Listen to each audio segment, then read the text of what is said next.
everyone, I'm Rebecca and welcome back to my channel. Now, let's be honest, after all of the excitement and hype over the impending second season of Bridgerton, including my Bridgerton dress project video that came out earlier this week, you probably knew some sort of a costuming review was coming, right? And if you haven't yet seen my new Bridgerton dress video, I will link that down below in the description. So let's talk Bridgerton Season 2. Now, first off, in case you were not already aware, last year I made a video after the release of Season 1, which was a bit of a rant about all of the things that irked me about the costumes. And I've got to say, the costumes weren't nearly so irksome this year. However, there is one very big reason for that.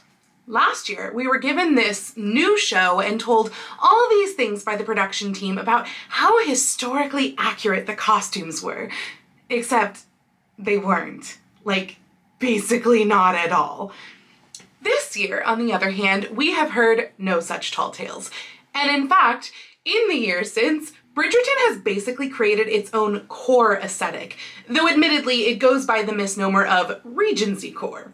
Regency Core is basically a mixture of princess core with a dollop of Regency style such as high waistlines and just a sprinkling of cottagecore favorites such as cherry blossoms and butterflies.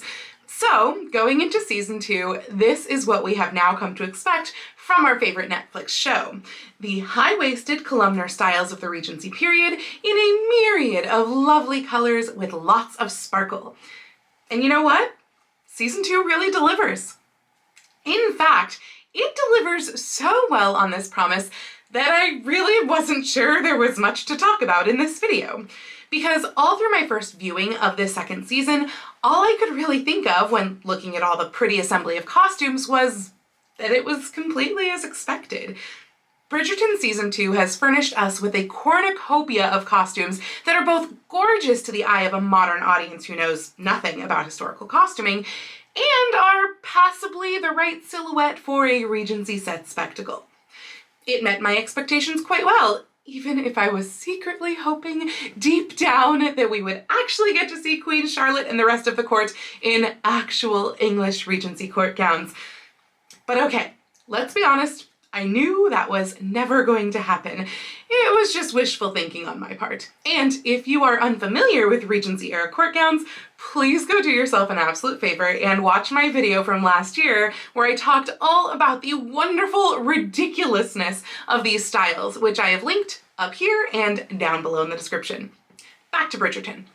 Honestly, from a historical standpoint, I think there are some things that they really improved on from last season, the number one of which was the fit of the dresses for the entire cast. Speaking of fit, please ignore the fit of my dress as I've decided not to wear a corset for this video, and so it does not fit right. Anyway, last season, one of the worst offending fit issues, which was particularly a problem with Penelope's dresses, but was even an occasional problem for Daphne, was the placement of the waist seam. If you're not familiar, a Regency era waist seam should sit nice and snugly below the bust. But last year, a lot of those waist seams were cutting the actresses right across the bust. This isn't just a Bridgerton issue, by the way, as this is often seen in other film and TV series as well, such as the 2005 Pride and Prejudice. The problem with doing that, besides the fact that it's just ugly and unflattering, is that the rest of the dress will then hang from the bust, meaning it will hang out away from the body in a shapeless sack. Luckily, I don't think I saw a single bust-cutting waistline in Season 2, for which I was really glad. I also felt that they did a better job this year with the fullness of the dresses. I mean, Regency dresses are not very full, they're quite columnar, especially in the front, but the backs of the skirts often have quite a bit of fullness pleated into the waist seam, and I was actually pleasingly distracted this season by the fine array of pleated backs that I saw on various characters. In fact, it may have distracted me so much that I honestly don't even remember seeing any back zippers on my first watch through. So either the zippers have been replaced this year by the much more period correct hook and eye closures, or else those pleats and lovely textured and beaded fabrics really do a great job of drawing the eye. One of the other things that may have helped to hide any back zippers that might have been used was the lovely use of Spencer jackets. I think just about every lady in the show wore at least one, if not many, different Spencers. Spencer jackets, by the way, are those lovely little cropped jackets that were so popular during the Regency period, and I would not be at all surprised if they become quite popular in 2022 as well. We see Spencers in this season not only for outdoors in the daytime, but occasionally being worn around the house as well. Eloise is a particularly big fan of them and wears them almost always when she's not being forced to wear a ball gown at least. She tends to pair hers with long sheer sleeves underneath and chemisette-inspired pieces that fill in her neckline. But we also see lower-necked versions on Penelope, Kate, and again, pretty much everyone else as well. I love a neat little Spencer, so I definitely enjoyed seeing so many of them this season. Now, of course, while the costumes overall were, I'd say, more lovely in season 2 than season 1, there were a few things that did stand out and distract me and make me raise an eyebrow in spite of the overall fantasy feeling of the costumes. Number 1 was the sleeves. Now, I know we're not going for historical accuracy here, which is honestly too bad because there were so many really cute sleeve styles during this period that would have been so fun to see on screen. But no. Instead, we get an insane amount of tulip sleeves. Like seriously, so many tulip sleeves. My least favorite were the elbow-length ones worn by Kate in episode 2, but the others were annoying as well. Were tulip sleeves really popular last year or something? Did I miss that? Because I have no other explanation as to why we saw such an obnoxious amount of them. I mean, from a sewing standpoint, while they're easier to make than a highly decorated Regency sleeve, they're also way more difficult than your standard Regency puffed sleeve. They're also highly structured, which really departs from the general tone of the rest of the costumes in the show. I guess I could see if it was a choice to only put them on Kate, since she's also a very structured person, but they were everywhere. I just don't get it. We also saw a lot of Flutter Sleeves, which again are not at all historically accurate, but since Flutter Sleeves really do fit well with the Regency Core style of the rest of the costumes, these didn't bother me so much. But really, what's wrong with your basic puffed sleeve? I know we're never going to see the young Bridgerton ladies walking around outside with their arms and necklines covered, as we should, with the aforementioned exception of Eloise at least, but can we at least make the upper sleeve portion a little less distracting?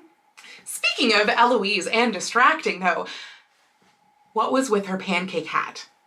I'm pretty sure straw yarmulkes tied with a ribbon has never been a thing. It was just so, ugh. I honestly don't even have words for how awful her hat was, and she wore those hats at least a couple of times too. Of course, maybe she was trying to disguise the fact that they decided to just do nothing with her hair during the daytime scenes. I mean, granted, her hair also sucked in season 1, but I feel like it wasn't quite this bad. I'm pretty sure she had at least some like stylized curls on the side most of the time last year, and I get that we're trying to contrast her day wear when she gets to be herself with her ball gown looks when she's being all gussied up by her mother and is forced to use actual hairpins in her hair, but still, wavy and down with long shaggy bangs? Is she trying to channel Zooey Deschanel or something? Can't we do better?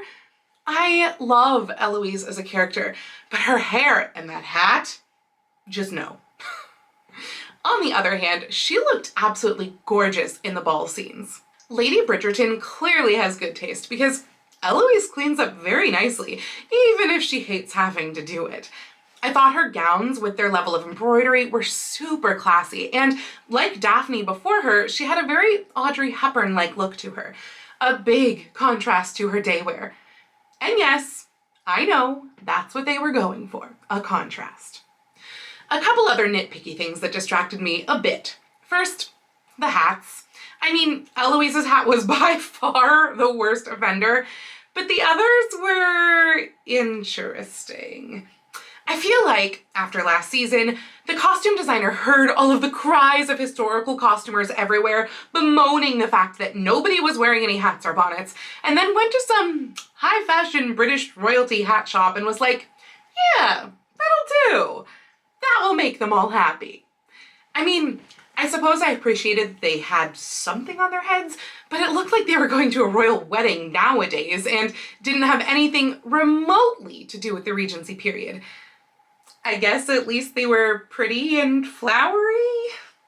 On the other hand, I do want to say that while I know very little about menswear, I loved their hats and their jackets and their waistcoats and such too. It really felt like the menswear had a big step up from last season with the very broad shoulders and those lovely velvets. Now, I still had a hard time telling the two oldest Bridgerton brothers apart, but at least they looked nice. The one other thing that bothered me though was Kate Sharma's looks. I felt like she was so plainly dressed compared to everyone else in the show. I get that she is not putting herself on the marriage market and doesn't want to distract from her sister, but even all the mothers in this show wear lovely embellished dresses. Whereas with Kate, though I loved her jewel-toned color scheme, it felt like she was pretty much always just wearing like poly satin dresses.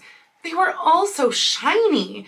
Her dresses had very little decoration and just looked so costumey compared to everyone else, even though everyone else was wearing such fantastical fabrics. I know Kate is supposed to stand out as different, but in my opinion, plainly cut dresses in plain poly satins was not the way to go about it. At least she's given a couple nice Spencers like the rest of the ladies, but with her tulip sleeves and all that poly satin, I found myself wishing she was wearing a Spencer with every dress. Overall though, I did really enjoy the costumes this season. I think Bridgerton knows what it is, aka not historically accurate, and does a good job of fulfilling these Regency Core dreams that so many people in the population apparently have. I do find it interesting, with it coming out right on the heels of the Gilded Age, to see the contrast in the types of costumes. Now granted, I am totally biased towards favoring the bustle era anyway, but for most characters in the Gilded Age, and certainly the look of the show as a whole, they were really striving for a level of historical accuracy. That sort of show transports me to that period in history, whereas Bridgerton, with its fantastical costumes, kind of transports me to more someplace like one of those costume galas, where all sorts of random people show up in rented poly satin costumes and they play loud music and have acrobatic acts. In other words, just not my kind of thing. Obviously, that appeals to a ton of people though, so congratulations to Shondaland and Netflix for really grabbing that wide audience. And because I'm a fan of any period piece that doesn't get dark and depressing, I too can still very much enjoy Bridgerton, and I am now anxiously awaiting season 3. I want to get to Eloise and Penelope's romantic storylines, and I don't want to spoil the show for myself by going and reading the books. So, fingers crossed that we get season 3 sooner rather than later. What were your thoughts on season 2? Let me know what you think about the costumes and the storyline in the comments. And if you liked this video, please go ahead and click the thumbs up icon. And if you'd like to see more videos like this from me, please go ahead and click subscribe and the little bell icon to be notified every time I post a new video. I do post videos here on YouTube twice a week, with my sewing vlogs out on Tuesdays and other random costuming content like this out on Saturdays, but I post every day over on Instagram, so please go follow me on Instagram, that's at Lady Rebecca Fashions. And if you'd like to help support all of the work that I do on this channel, I do have a link to my Patreon and my Ko-fi down in the description below. I'd also like to thank all of my absolutely wonderful patrons who help me so much in allowing me to produce all of this content, and an especially large thank you to my patrons at the Romantic, Victorian, and Edwardian level tiers, who are Sharon, Julie, Mirage, Sarah, Ari, Jean, Tiffany, Maria, Audra, Emily, Linda, Renee, Kim, Bobby, Liz B, Elizabeth W, Denise, Cherries, and Heather. Thank you patrons so much for your support, and thank you all so much for joining me today. I hope you all have a wonderful week, and I will see you very soon in my next video. Happy sewing!